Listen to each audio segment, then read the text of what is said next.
পৃথিবীর জমিনে পাঠিয়েছে। আল্লাহ পাক রব্বুল আলামিন বলেন যে আমি পৃথিবীর জমিনে আমার দোস্তময় বন্ধু হাবিবকে পাঠিয়েছি तमाम পৃথিবীর সমস্ত মানুষ, যুবকদের জন্য, পুরুষদের জন্য আমি আল্লাহ পাক আমার দোস্তকে মডেল করে পাঠিয়েছি। জোরে বলেন সুবহানাল্লাহ। আখলাক, চরিত্র, তাদের ব্যবহার, আচার আচরণটা, সমস্ত কিছু মডেলটা তারা আমার হাবিবের কাছ থেকেই নেবে। যেমন সাহাবী হুজুররা হাবিবুল্লাহ নবীর কাছ থেকে যেমন আদর্শ নিয়েছিলেন, সাহাবী হুজুররা নবীকে যেমন মহব্বত করেছিলেন, যেমন প্যার করেছিলেন, ভালোবেসেছিলেন, তাই তারা পৃথিবীর জমিন থেকে 10 জন আল্লাহ রসুলের সাহাবী, 10টা সাহাবী পৃথিবীর জমিন থেকে জান্নাতের সার্টিফিকেট পেয়ে গেছিলেন। জোরে বলেন সুবহানাল্লাহ। তারা আদর্শ চরিত্র তারা নিয়েছিলেন। কেমন আদর্শ নিয়েছিলেন, কেমন চরিত্র নিয়েছিলেন? তাদের কথাবার্তা, নবীর সামনে যখন কথা বলবে, নবীর সামনে যখন কথা বলবে, তারা কেমন আদব করে কথাটা বলেছিলেন, তাই তারা পৃথিবীর জমিন থেকে সার্টিফিকেট পেয়ে গিয়েছিলেন। আল্লাহ পাক কোরআনুল কারীমে বলেন, বিসমিল্লাহির রাহমানির রাহিম, ইয়া আইয়ুহাল্লাযীনা আমানু লা তারফাউ আসওয়াতাকুম ফাওকা সাওতিন নবী। জোরে বলেন আল্লাহু আকবার।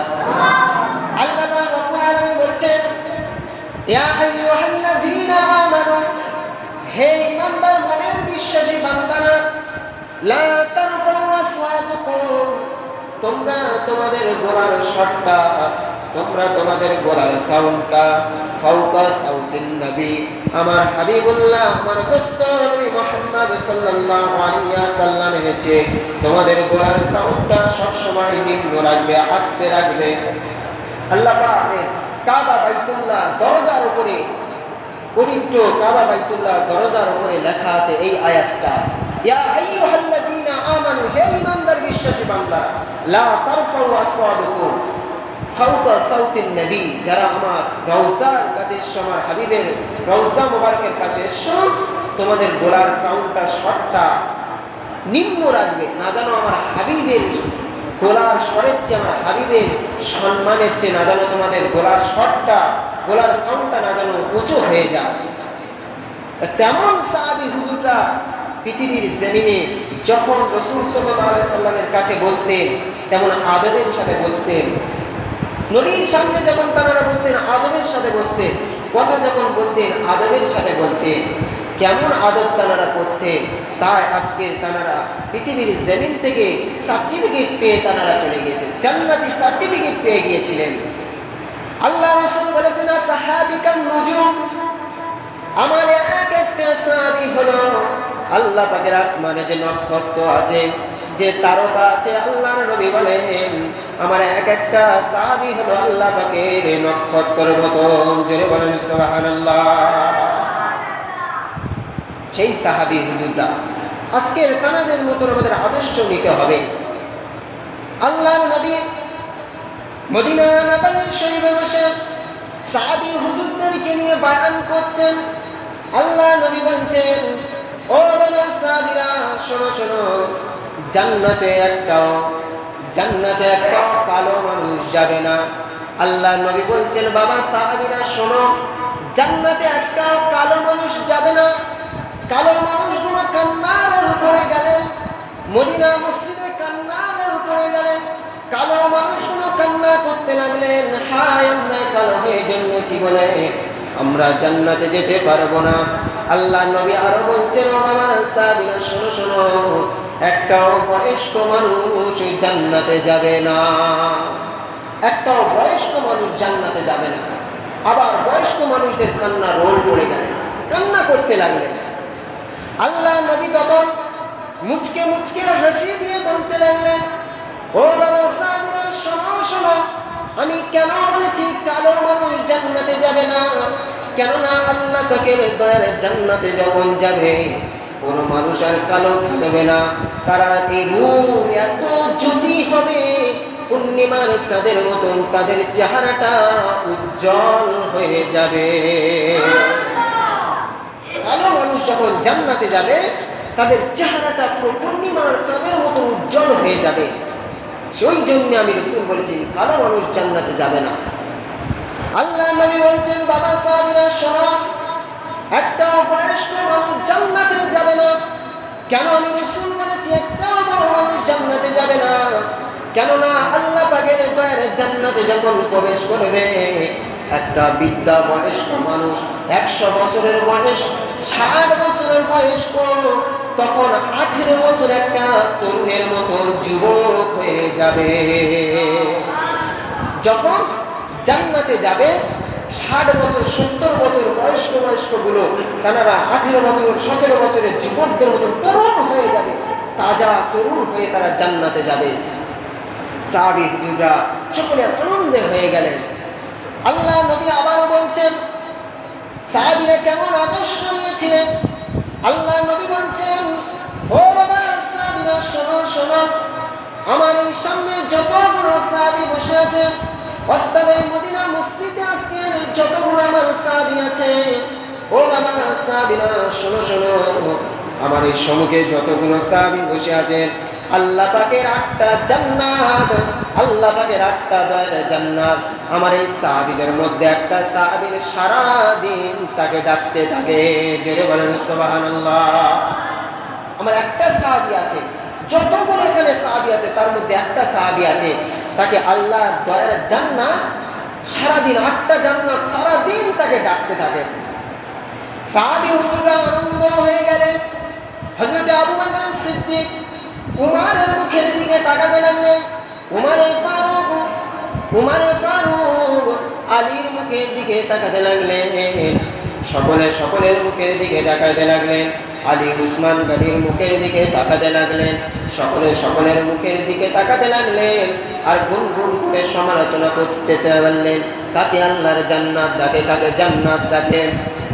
এমন সময় নবী বলছেন, ও বাবা সাহাবীরা, তোমরা বড়ই চিন্তিত হয়ে গিয়েছো যে আল্লাহর দয়ার জান্নাত কাকে ডাকে, কাকে ডাকে।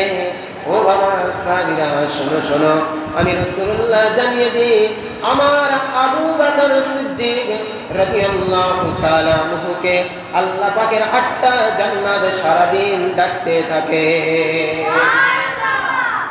আমার আবু বকর সিদ্দিক এত আমলনামা, এত নেকি, আমার আল্লাহ পাকের 8টা জান্নাত তাকে সারা দিন ডাকে।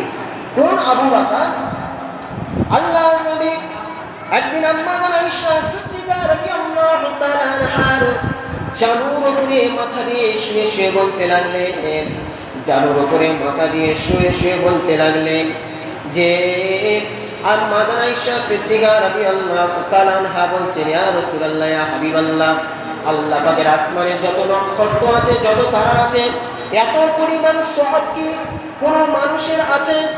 আমার নবী বললেন, ও বিবি আয়েশা, শোনো শোনো শোনো, আসমানের নক্ষত্র তো দূরের কথা, আমার সাহাবী আবু বকরের একটা রাতের আমলনামা তাম পৃথিবীর মানুষের আমলনামা যদি এক পাল্লায় দেওয়া হয়, আর আমার আবু বকরের একটা রাতের আমলনামা যদি অপর পাল্লায় দেওয়া হয়, আমার আবু বকরের আমলনামা বেশি হবে।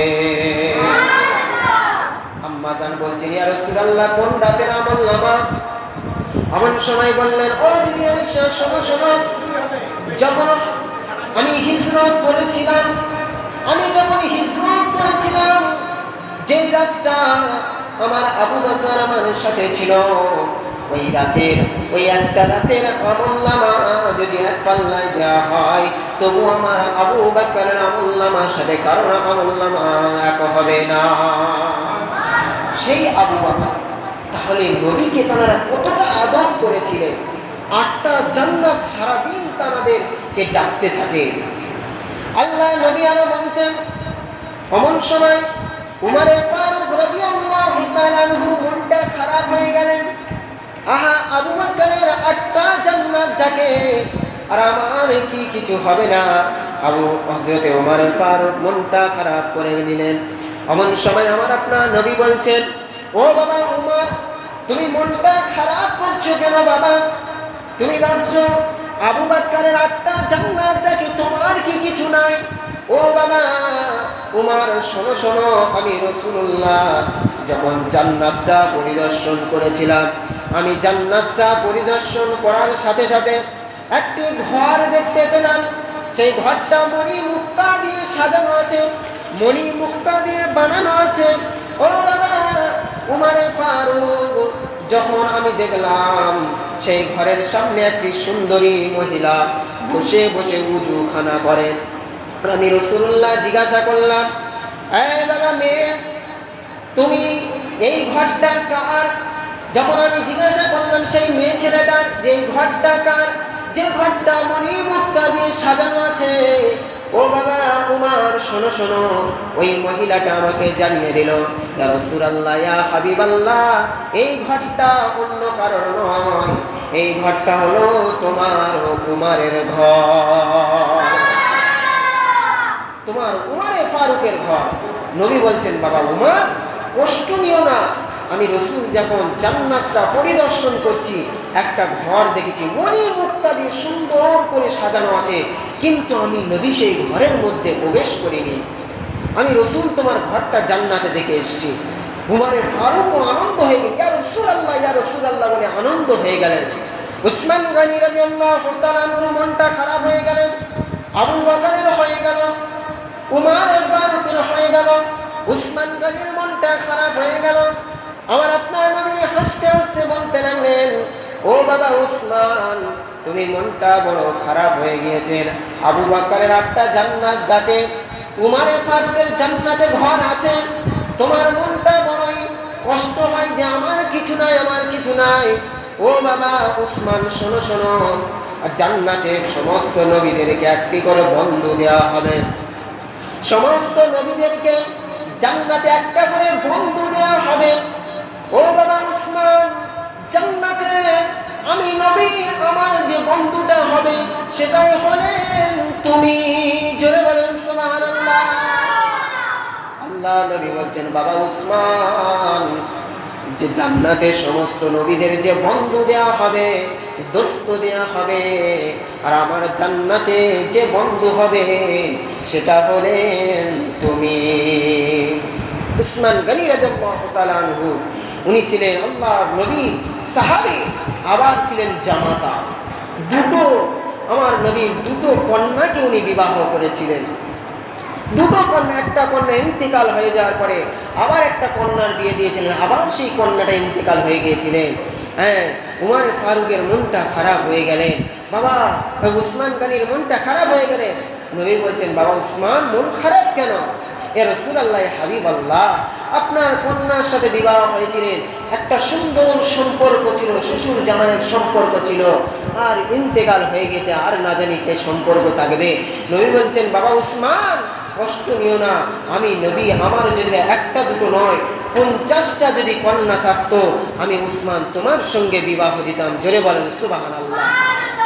আর একটা সাহাবীর কথা বলে শেষ করে দিন, হযরত আলী রাদিয়াল্লাহু তাআলা আনহু, এবার ওনার মনটা খারাপ হয়ে গেলেন, আবু বকরের হয়ে গেল, উমরের হয়ে গেল, উসমান গনির হয়ে গেল, আলীর মনটা খারাপ হয়ে গেলে। আমার নবী বলছেন, ও বাবা আলী, তুমি মন কেন খারাপ করো? তুমি মন কেন খারাপ করো? তুমি মন খারাপ করো না, কেননা আমি রাসূলুল্লাহ জানিয়ে দিলাম, আমি হলাম ইলমের শহর, আর তুমি হলে ইলমের দরজা। জোরে বলেন সুবহানাল্লাহ। আল্লাহ নবী বলছেন, আনা মদিনাতুল ইলমি ওয়া আলিউল বাবুর। আল্লাহর নবী বলছেন, আনা মদিনা, মদিনা মানে শহর, আনা মদিনাতুল ইলম, মদিনা শহরের ইলম হলো আমি রাসূল, আর ওয়া আলিউল বাবুর, আর সেই শহরের সেই ইলমের দরজা হলো আমার আলী। জোরে বলেন সুবহানাল্লাহ। বাবা আলী, আমি হচ্ছি ইলমের শহর, আর তুমি হবে ইলমের দরজা। আল্লাহ পাক ইলম দেনেওয়ালার মালিক, আর আমি রাসূলুল্লাহ ইলম তোমার কাছে দেনেওয়ালার মালিক, আর তুমি হচ্ছে বন্টন করবে। আমার কাছে আল্লাহ দেবে, আমি রসুল নিয়ে তোমার কাছে দিয়ে দেবো, তুমি মানুষদের কাছে বন্টন করে দেবে। সেই সাহাবী হুজুররা যেমন আদর নিয়েছিলেন, জান্নাতি সার্টিফিকেটও পেয়ে গিয়েছিলেন, আমাদের তেমন আদর নিতে হবে। নামাজ আমাদের পড়তে হবে, খুদুভাবে নামাজ পড়তে হবে। হ্যাঁ, আল্লাহ পাক আমাদেরকে মনসত্ব নামাজ পড়ার তৌফিক দান করুন। রসুলুল্লাহর ওপরে মহাব্বত আমাদের বেশি বেশি করে বাড়িয়ে দিন। আল্লাহ পাক আমাদের বলার থেকে শোনার থেকে বেশি বেশি করে আমল করার তৌফিক দিন। ওয়া মা তৌফিক ইল্লা বিল্লাহ। প্রত্যেকের সুন্নাত